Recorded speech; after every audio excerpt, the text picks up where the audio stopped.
ሰበር ዜና የፋኖ ማዕከላዊ እዝ ያስመዘገበው አስገራሚ ወታደራዊ ድል እና የታሪክ ለውጥ። ሰላም ጤና ይስጥልኝ ውድ የቻናላችን ተከታታዮች፣ ዛሬ በአፍሪካ ቀንድ በተለይም በኢትዮጵያ ውስጥ ዓለም አቀፍ ሚዲያዎች በይፋ የማይናገሩት ነገር ግን የሀገሪቱን የፖለቲካና የጦር አቅጣጫ ሙሉ በሙሉ የቀየረ አንድ ታላቅ ታሪካዊ ክስተት ተከስቷል። ላለፉት 3 ዓመታት በአማራ ክልል ሲካሄድ የነበረው ጦርነት አሁን ፍጹም ወደ አዲስ ምዕራፍም ተሸጋግሯል።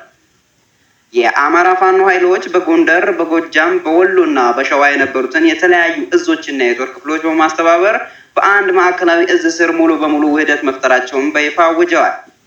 ይህ ውህደት የመከላከያ ሰራዊትና የአገዛዙን ጦር ከፍተኛ ድንጋጤ ውስጥ የከተተ ሲሆን ፋኖዎች ከአማራ ክልል አልፈው ወደ ጎረቤት ክልሎች በመግባት የወሰዱት አስገራሚ ወታደራዊ እርምጃ የጦርነቱን ሚዛን ቀይሮታል። በዛሬው ዕለት ፋኖ በቅርቡ ያስመዘገበውን ትልቁን ወታደራዊ ድል፣ የወሰደውን ስልታዊ እርምጃና ይህ ክስተት በምስራቅ አፍሪካ ፖለቲካ ላይ የሚያመጣውን ተጽዕኖ በዝርዝር እንመለከታለን። ቪዲዮውን እስከ መጨረሻው እንዲከታተሉ እንጋብዛለን። ቀጥታ ወደ ዝርዝር መረጃው። ፋኖ ማለት ለአማራ ሕዝብ ዝም ብሎ የጦር መሳሪያ የያዘ ስብስብ ማለት አይደለም። ፋኖነት ከዘመናት በፊት ጀምሮ የወረደ ሀገር ሲወረርና ሕዝብ ሲበደል በፈቃደኝነት የሚነሳ የሀገር መከላከያና የነጻነት ባህላዊ እሴት ነው። የአሁኑ የብልጽግና መንግስት የአማራ ክልል ልዩ ኃይልን በድንገት ለማፍረስና ህዝቡን ያለምንም መከላከያ ለጥቃት ለማጋለጥ በወሰደው እርምጃ ምክንያት ህዝቡ ህልውናውን ለማስከበር ራሱን በራሱ ማደራጀት ጀመረ። ላለፉት ወራት የአገዛዙ ደጋፊዎችና የመንግስት ሚዲያዎች ፋኖ የተበታተነ ነው፣ አንድ መሆን አይችልም፣ የጎንደር፣ የጎጃም፣ የወሎና የሸዋ ፋኖዎች አይስማሙም እያሉ ሲያጥላሉ ነበር። ነገር ግን የህልውናው አደጋና የህዝቡ ስቃይ ፋኖችን ወደ አንድ ታሪካዊ ውሳኔ መራቸው። ታላቁ የአማራ ፋኖ ብሔራዊ ንቅናቄ መመስረቱን ተከትሎ ሁሉም የፋኖ ክፍሎች በአንድ ጠንካራ ማዕከላዊ እዝ ስር ተሰባሰቡ። ይህ ውህደት ደግሞ ከመከላከል ወደ ማጥቃት፣ ከተበታተነ የደፈጣ ውጊያ ወደ ተቀናጀ ትልቅ ክልላዊ ጦርነት እንዲሸጋገሩ አድርጓቸዋል። በወለጋ የተመዘገበው አስገራሚ ድል። የአማራ ፋኖ ኃይሎች ከአማራ ክልል ድንበር በመሻገር በኦሮሚያ ክልል ምስራቅ ወለጋ ዞን ውስጥ የሚንቀሳቀሰው የፋኖ ቢዛሞ ክፍለ ጦር እጅግ አስገራሚ ስልታዊ ጥቃት ሰንዝሯል።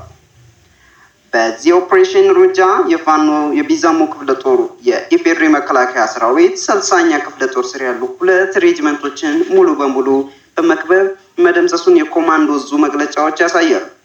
በዚህ ውጊያ ላይ ከ300 በላይ የመንግስት ወታደሮች የተደመሰሱ ሲሆን 6 ከፍተኛ የጦር መኮንኖች ጨምሮ 43 የጦር ምርኮኞች እጅ ከፈንጂ ተማርከዋል።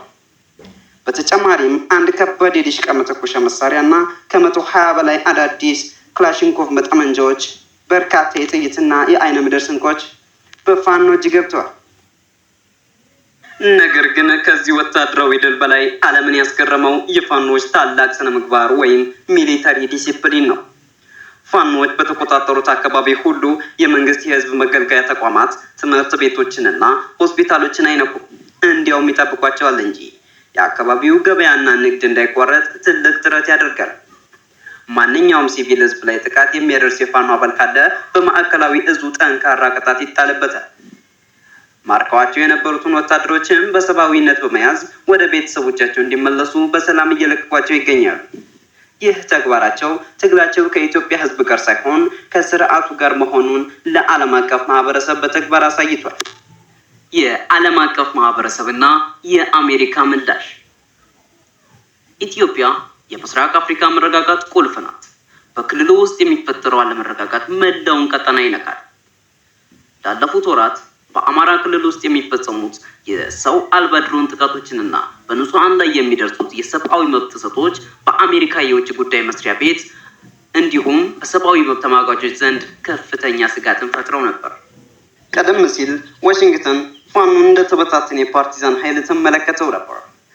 አሁን ግን ፋኖ ያሳየው የተደራጀ ውህደት፣ ወታደራዊ ዲሲፕሊንና የህዝብን ሰላም የማስከበር ብቃት በአሜሪካ ፖሊሲ አውጪዎች ዘንድ አዲስ ግምት እንዲሰጡ አድርጎታል። ፋኖ ለወደፊት የኢትዮጵያ የሰላም ውይይትም ሆነ የፖለቲካ መዋቅር ላይ የማይናቅና ዋና ባለድርሻ መሆኑን እያረጋገጠ ይገኛል። ውድ ተመልካቾቻችን፣ በኢትዮጵያ ምድር ላይ ያለው ሁኔታ በከፍተኛ ፍጥነት እየተቀያየረ ይገኛል። የፋኖ ማዕከላዊ እዝ ጥንካሬውን እያጠናከረ በሄደ ቁጥር የሚቀጥሉት ጥቂት ወራት ለሀገሪቱ የወደፊት ዕጣ ፈንታ ወሳኝ ይሆናሉ። እናንተስ ስለዚህ የፋኖ የቅርብ ጊዜ የውህደትና የወለጋ ወታደራዊ ድል ምን ታስባላችሁ? ይህ ውህደት በኢትዮጵያ ፖለቲካ ላይ ምን አይነት ለውጥ ያመጣል ብላችሁ ታምናላችሁ? ሀሳባችሁን ከታች ባለው ኮሜንት መስጫ ላይ አስፍሩልኝ። ይህ መረጃ ጠቃሚ ሆኖ ካገኛችሁት ቪዲዮውን ላይክ ማድረግ እንዳትረሱ፣ ለሌሎችም እንዲደርስ ሼር አድርጉት።